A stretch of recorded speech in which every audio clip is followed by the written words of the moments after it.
Assalamualaikum warahmatullahi wabarakatuh. Saya Lauza Fitri dari Piwar 5C1 ingin membahas mengenai country risk di negara Zimbabwe. Saya akan menjelaskan mengenai latar belakang negara Zimbabwe. Zimbabwe itu merupakan negara yang berada di bagian selatan benua Afrika yang berbatasan dengan Zambia di sebelah utara, Botswana di sebelah barat, Afrika Selatan di sebelah selatan, dan Mozambik di sebelah timur. Zimbabwe sebelumnya adalah wilayah kekuasaan Inggris. Inggris memberikan wewenang kepada British South Africa Company milik Cecil Rhodes untuk mengelola industri dan pertambangan di wilayah Rhodesia Selatan atau Zimbabwe. Kerajaan Inggris kemudian menganeksasi Zimbabwe menjadi bagian dari wilayahnya pada tahun 1923. Selama masa tersebut, banyak orang Eropa, khususnya berasal dari Inggris, yang datang dan mencari peruntungan di Zimbabwe. Banyak dari para pendatang itu bekerja di sektor pertanian dan pertambangan. Mereka menjadi tuan tanah di Zimbabwe dan para penduduk pribumi yang bekerja di tanah-tanah para petani asing. Selanjutnya, kita akan membahas mengenai penyebab country risk di negara Zimbabwe. Yang pertama, pada tahun 2016, Zimbabwe mengalami krisis likuiditas diikuti dengan ditinggalkannya dolar Zimbabwe demi dolarisasi sistem moneter, kekeringan, dan berlalunya tope idan dan langkah-langkah konsolidasi fiskal telah menjerumuskan ekonomi dalam resesi tahun 2019 dengan pertumbuhan diperkirakannya mencapai 3,5% PDB pada tahun 2018.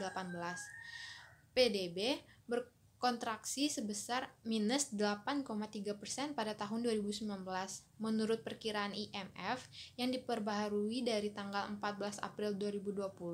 Karena adanya wabah coronavirus 19, pertumbuhan PDB diperkirakan akan negatif pada tahun 2020 pada minus 7,4% dan meningkat menjadi 2,5% pada tahun 2021.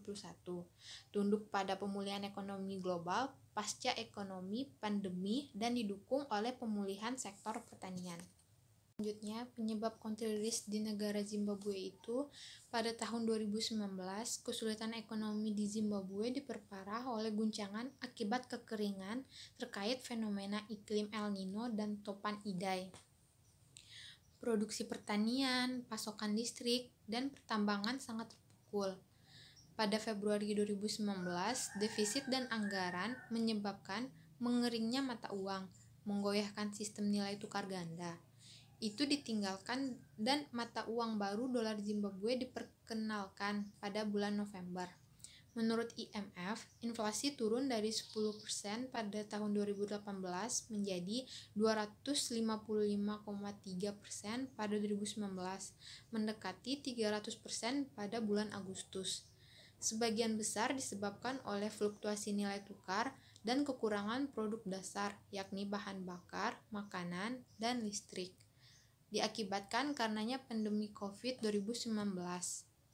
Lalu, pada bulan Agustus 2020, terjadinya fluktuasi nilai tukar dan kekurangan produk asal, diakibatkan oleh pandemi coronavirus 2019. Itu menyebabkan perekonomian di Zimbabwe itu semakin terpuruk dan semakin melemah.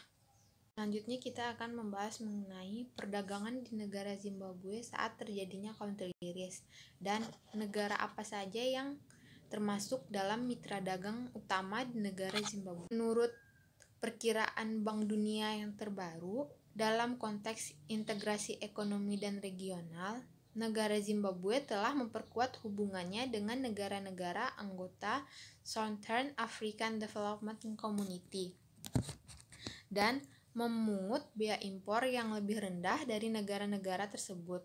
Namun, kontrol ketat atas perdagangan yang dilakukan oleh pemerintah dan bea cukai yang relatif tinggi membuat negara tersebut sulit untuk diakses.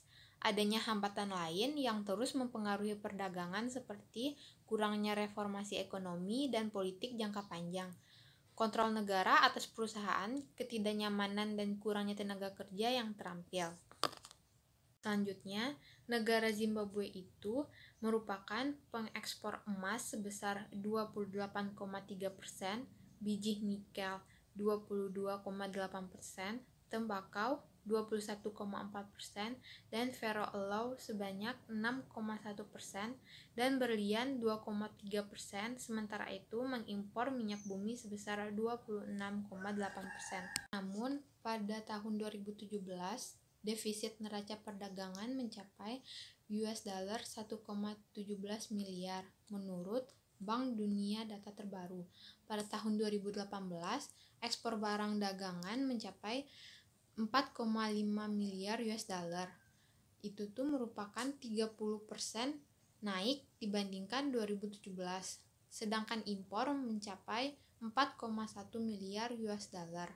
Menurut data Bank Dunia, impor mengalami kontraksi sebesar 31% dari Januari hingga Juli 2019 karena kurangnya likuiditas dan permintaan yang lemah. Sementara itu, mitra dagang utama negara Zimbabwe adalah Afrika Selatan, Singapura, Arab, Mozambik, Cina, Zambia, Inggris, dan Jepang. Negara ini pernah menjadi pengekspor pertanian utama negara Zimbabwe, tetapi saat ini negara tersebut mengimpor bahan makanan dan barang-barang manufaktur dalam jumlah yang besar. Hal ini terutama disebabkan perampasan lahan dan perusahaan milik negara yang mendistorsi perekonomian, serta intervensi pemerintah, pengawasan yang tidak memadai, dan ketidakstabilan politik yang menggerogoti sistem keuangan negara Zimbabwe. Menurut presentasi indikator ekonomi secara garis besar di negara Zimbabwe, analisis negara Zimbabwe itu memiliki kelebihan dan kekurangan yang tersendiri. Kelebihannya itu yang pertama, sumber daya mineral yang melimpah seperti platinum, emas, berlian, dan nikel. Yang kedua, kekayaan pertanian yang cukup luas, ada jagung, tembakau, dan kapas. Yang ketiga, potensi pengembangan pariwisata. Dan yang keempat, Zimbabwe itu termasuk negara yang masuk dalam komunitas pembangunan Afrika Selatan. Di samping itu, negara Zimbabwe juga memiliki kekurangan, yakni yang pertama kekurangan uang tunai dan mata uang. Yang kedua, posisi ekonomi dan keuangan rusak akibat hiperinflasi jangka panjang yang dimulai tahun 2000 hingga 2019. Yang ketiga, kurangnya investasi dalam infrastruktur, terutama energi. Yang keempat, situasi makanan dan perawatan kesehatan yang berbahaya. Mayoritas penduduk bergantung pada bantuan internasional. Yang kelima, ditinggikannya dengan donor internasional yang ketinggalan dari negara lainnya. Selanjutnya, ada upaya pemerintah dalam menangani country risk di Zimbabwe. Itu sejak tahun 2018, pihak berwenang telah menerapkan program stabilisasi transisi tahun 2018 hingga 2020 untuk memulihkan keseimbangan ekonomi makro dan moneter. Pada Mei 2019, kesepakatan untuk mengawasi program reformasi oleh IMF Staff Monitor Program telah disepakati selama 1 tahun. Langkah-langkah konsolidasi fiskal harus mempertahankan pertumbuhan belanja dan menghentikan monetisasi defisit anggaran. Selain itu, sistem perbankan juga perlu diperkuat. Salah satu tantangan utama negara adalah membangun kembali kebijakan ekonomi yang berkelanjutan dengan kredibel untuk membangun kembali negara dan untuk mengimbangi hutang publiknya yang sangat. Dan presentasi yang dapat saya sampaikan, kurang lebihnya saya mohon maaf. Terima kasih. Assalamualaikum warahmatullahi wabarakatuh.